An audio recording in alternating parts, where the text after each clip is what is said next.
Assalamualaikum warahmatullahi wabarakatuh. Perkenalkan, nama saya Fahira Islami, kelas C dengan nomor NIM 220404502003 dari Prodi Bimbingan dan Konseling.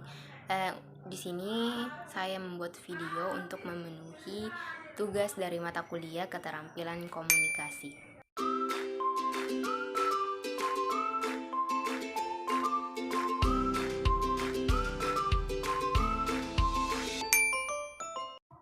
Baik, yang pertama ada pengertian komunikasi. Komunikasi mengandung arti bersama-sama, atau dalam istilah komunikasi berasal dari bahasa Latin, yaitu communication, yang berarti pemberitahuan atau pertukaran. Komunikasi menurut Everett Rogers dan Lawrence dalam Wiryanto 2004 menyatakan bahwa komunikasi adalah suatu proses di mana dua orang atau lebih membentuk atau melakukan pertukaran informasi antara satu sama lain, yang pada gilirannya terjadi pengertian yang mendalam. Komunikasi tersebut tidak hanya terbatas pada komunikasi verbal, tetapi juga dalam hal ekspresi muka, gerak isyarat, gerak tubuh, gerakan suara, cara duduk, dan sebagainya.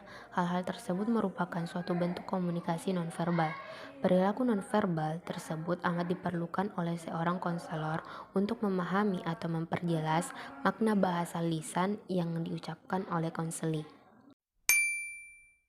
Nah, setelah kita mengetahui apa itu komunikasi, sekarang kita beralih ke konseling. Apa itu konseling? Nah, menurut Walginto 2010 mengungkapkan bahwa konseling merupakan bantuan yang diberikan kepada individu untuk memecahkan masalah kehidupannya dengan cara wawancara dan dengan cara yang sesuai dengan keadaan yang dihadapi individu untuk mencapai kesejahteraan hidupnya. Bagaimana sih pengertian komunikasi dalam konseling? Nah, komunikasi dalam konseling merupakan suatu proses pemindahan atau penyampaian informasi, pikiran, dan sikap antara konselor dan konseli. Terjadi dalam konteks tertentu, mempunyai pengaruh tertentu, dan ada kesempatan untuk melakukan umpan balik sehingga dapat meningkatkan pemahaman informasi di antara kedua belah pihak. Nah, bagaimana komunikasi yang efektif dalam konseling?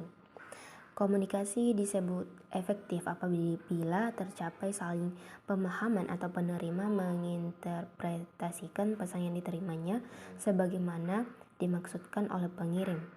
Keefektifan komunikasi antar pribadi menurut Moss dan Tubbs 2000 ada 5 kriteria yang harus dipenuhi. Yang pertama yaitu pemahaman. Pemahaman di sini yaitu apabila penerima atau komunikan menerima pemahaman yang cermat atas pesan yang disampaikannya. Yang kedua, kesenangan. Kesenangan yaitu komunikasi tercipta hubungan yang menyenangkan seperti suasana yang kondusif, ngobrol bersama, saling tegur, sapa, dan sebagainya. Yang ketiga itu pengaruh pada sikap.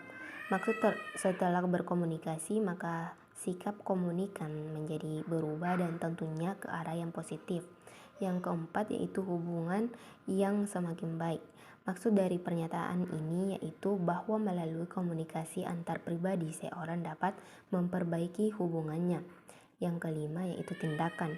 Maksudnya yaitu komunikasi antar pribadi, yakni komunikan tidak hanya memahami pesan yang disampaikan tetapi juga melakukan tindakan sesuai yang diharapkan komunikator atau ikut berpartisipasi. Nah, keterampilan komunikasi dalam konseling. Untuk melaksanakannya, suatu komunikasi konseling yang dialogis dengan mengajak konseli berpartisipasi secara aktif. Selain dari memahami karakter konseli, penguasaan materi dan juga penguasaan keterampilan komunikasi sangat penting untuk jalan komunikasi. 5 keterampilan yang harus dikuasai oleh konselor. Yang pertama, penghampiran. Penghampiran merupakan keterampilan berkomunikasi melalui syarat-syarat verbal dan nonverbal sehingga dapat menarik perhatian kepada pembaca pada tahap awal.